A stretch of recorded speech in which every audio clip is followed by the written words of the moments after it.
kwa watu wa kawaida wanaweza kuangalia mambo, tutaijaji kwa kuona idadi ya watu waliokufa, maana ni kubwa. Na ukiona kwa miaka kama miwili vyombo vya ulinzi na usalama vilikuwa vimeambiwa wajiandae kuja kusimamia mchakato wa uchaguzi uwe huru, haki na amani. Kwa hiyo watu waliasumu vyombo hivi vimejiandaa kuja, kama kikitokea chochote wamejiandaa. Sasa tunajiuliza, walijiandaa vipi? Walijiandaa kwa bunduki na risasi, kwa sababu ndio wametumia zaidi. Nini waliandaa? Na hiyo ndio inatakiwa kuweza kujaji kama nguvu iliyotumika kwamba inafanana na mazingira. Hapa unashughulika na vijana ambao hawana silaha za kisasa, wewe una bunduki na risasi unaua. Sasa watangaze, ndio tunaweza kuamua kama kweli nguvu iliyotumika ilistahili. Mimi nadhani hali ni tofauti, maana unaona waliouawa, ukiangalia vita ya Kagera, vijana wetu waliouawa na adui, ukilinganisha na hizi figures zinazozungumzia sasa, hawa waliokufa ni wengi zaidi kuliko ile vita. Sasa ile tuliuawa na adui, hapa tunajiua sisi wenyewe. Hivi hawa polisi hakuna hata mmoja ndugu yake ameuawa?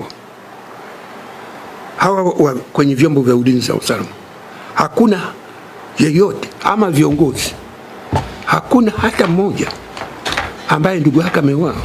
Mheshimiwa Warioba, umenukuliwa kabla ya uchaguzi mkuu ukionya jeshi kuhusishwa na masuala ya siasa. Na bado ni msimamo wangu. Nilipozungumza mwezi Disemba mwaka uliopita baada ya uchaguzi wa serikali za mitaa, na nikisikia walivyokuwa wanaandaa wanajeshi, nikasema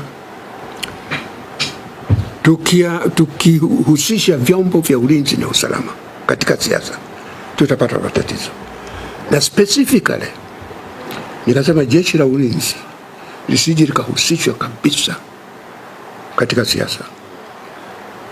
Sasa tunaona matokeo yake ya vyombo hivi kuhusishwa na siasa, lakini kubwa zaidi kwa vyombo hivi kuhusishwa kwa siasa vimegawanyika. Ndani ya vyombo hivi kuna mgawanyiko mkubwa. Mimi walikuwa wananiambia kwamba kuna mgawanyiko ndani ya polisi, walikuwa zaidi wanazungumza juu ya polisi. Mimi sikuamini sana ulivote. Lakini siku moja mwezi Septemba nimetoka hapa na kwenda ofisini kwangu. Nimefika pale St. Peters kwenye mataa yale. Pale kulikuwa na askari wawili wa traffic wanaongoza magari. Sasa wakati tunapiga kona, unakwenda kwa taratibu, askari wale wakaniona, watu wawili wakapiga saluti, yani mmoja akatoa ishara tusimame.